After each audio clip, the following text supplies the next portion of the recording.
You had that third failure in a row. Did you think, I need to pack this in?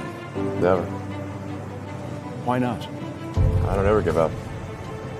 I mean, I'd have to be dead or completely incapacitated. Sure, go get your MBA or start that business.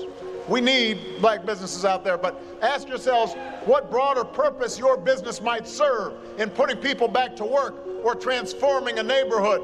The most successful CEOs I know didn't start out intent just on making money. Rather, they had a vision of how their product or service would change things, and the money followed. Many years ago, I had this conversation with my mentor, and he asked me the question, Dan, what do you think is the #1 quality of an entrepreneur?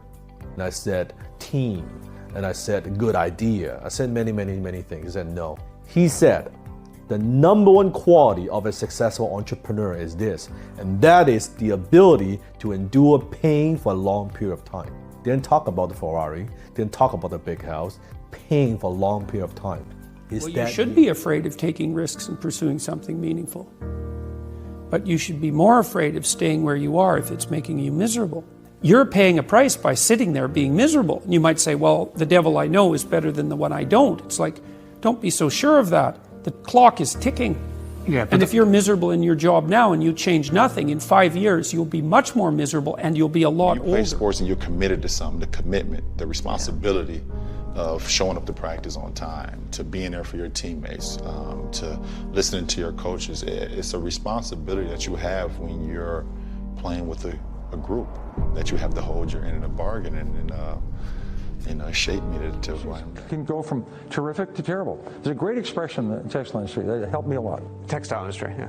It's always darkest before pitch black. Just when you think things are terrible, they get terrible squared. I mean, so just because the industry's getting bad, that's not a reason to invest. Wait for things to get better. Sometimes life's going to hit you in the head with a brick. Don't lose faith. I'm convinced that the only thing that kept me going was that I loved what I did. You've got to find what you love. And that is as true for work as it is for your lovers. Your work is going to fill a large part of your life. And the only way to be truly satisfied is to do what you believe is great work. And the only way to do great work is to love what you do. The first million is hard, but the second million is inevitable.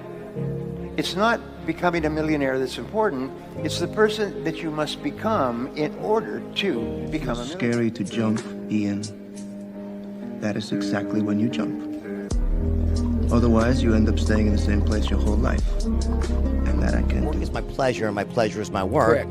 And success to me is not even about money. It's more about just like being right. And I love the idea of figuring shit out. I'm almost happiest when I'm struck. My highest value is to try something, not get it right away, and have to work hard and then figure the shit out. And it's no better than cracking the code after something doesn't work the first. I mean, this would be great if it does, but usually it doesn't, right? Correct. But I love that feeling of failing and then succeeding.